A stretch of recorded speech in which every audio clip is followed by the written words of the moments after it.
Good afternoon, students. Let's see the second chapter of Civics, named as Diversity and Discrimination. Before starting this chapter, I would like to tell you all a little about what is diversity. The variety of people, languages, food, dances, and many other things is called diversity. Now, children, if you look around your classroom and school, you will see that no student is exactly the same, although you all wear the same uniform. Each one of you looks different, speaks a different language at home, has different habits and interests. Some like to play cricket, others like to sing, and so on. So, this is what diversity means. Now, let's see what all is there in the chapter.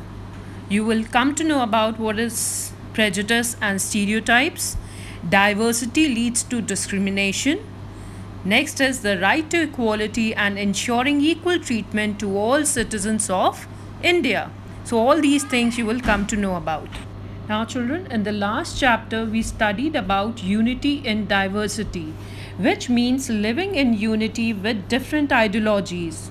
But in this chapter, we will try to understand why this diversity exists and how it is related to society and how the diversity is causing discrimination. Now, children, following points tell us how diverse is India. You all must be knowing there are 8 major religions which are practiced in India, and more than 1600 languages are there as mother tongue. And India has more than 100 dance forms, and each one of these are practiced in India freely, which gives a big example of diversity. Now, children, every activity of our life is related to geography or the history of that place in one way or the other, like the festivals we celebrate, the games we play, the food we eat, etc. For example, if we are living in South India, we will be more familiar with the lifestyle of South India, rather the people living in North India. When we found a person looks very different from us, we find that person strange and unfamiliar, and therefore people also form different kind of attitude and opinion about the people who look different from them. Now, children, this is what we're going to learn in this chapter, that when we meet or see people or things, we start judging and start throwing opinions on them without knowing the fact. This is what leads to diversity and discrimination. I hope the term is clear now. Now, let's move on to other topic of the chapter, which is prejudice. Prejudice simply means as judging other people negatively or seeing them inferior. Like, for example, if we think that English is best language and other are not, so in that case, we are seeing that language in negative ways and assuming inferior to English. This is only one example. There can be prejudice in different things like religious beliefs, skin color, place they lived earlier, their dressing sense, accent, etc. Prejudice simply means to have a negative opinion about a person or a thing without knowing much about them. I hope the term prejudice is clear to you all now. Let's move on to another topic, which is stereotype. Before explaining, I would like to give you all certain examples. Like, we often hear some phrases like, "You are a boy," "Boys don't cry," "Girls are soft spoken and gentle," "Girls are emotional," etc. These are the phrases that have been made by our society, and these are the phrases which we very often listen by our elders or relatives. So, when we fix people or group of people into one image, we create a stereotype like boys don't cry, This is an image of boy that has been created by a society, and because of such stereotypes, many people prevent themselves doing certain things in which they are good. So, children, when people develop a negative or positive opinion about someone or something, they end up by creating a stereotype.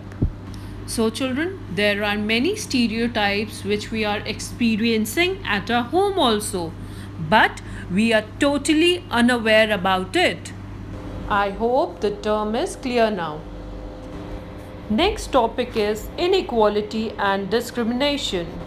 Inequality and discrimination occurs when people start reacting on the basis of prejudices and stereotypes. They can start putting others down, stop them for some activities, stop them to get jobs in certain areas, etc. Is the discrimination that they are doing with others. Now, children, if we start making prejudices and stereotypes for certain group of people or things, our life starts revolving around that, which leads to lots of misunderstandings and ends up in discrimination or inequality. Discrimination can be because of many reasons, for example, economic background, race, caste, religion, residing area, culture, etc. There are professions of ones like teaching, carpentry, poetry, weaving, farming. Fishing is considered as more valuable than others like cleaning, washing, cutting hair, etc.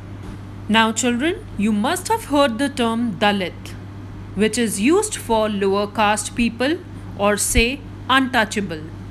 This prejudice discriminates people on the basis of their economic background, and therefore they did not get their right equally. Government calls such group of people as scheduled caste. So, for removing this stigma from the society, one person came to their rescue who was Dr. Bhimram Ambedkar. Dr. B.R. Ambedkar, born in 1891, he was known as the father of Indian Constitution and best known leader of Dalit at that time. Dr. Ambedkar fought for the rights of Dalit. He was also a Dalit born into a Mahar family. Mahar caste was considered as untouchable. They are poor with no land. They lived in the margins of villages because they are not allowed into the village areas. Dr. B.R. Ambedkar was the first person from their community who completed his graduation and became a lawyer.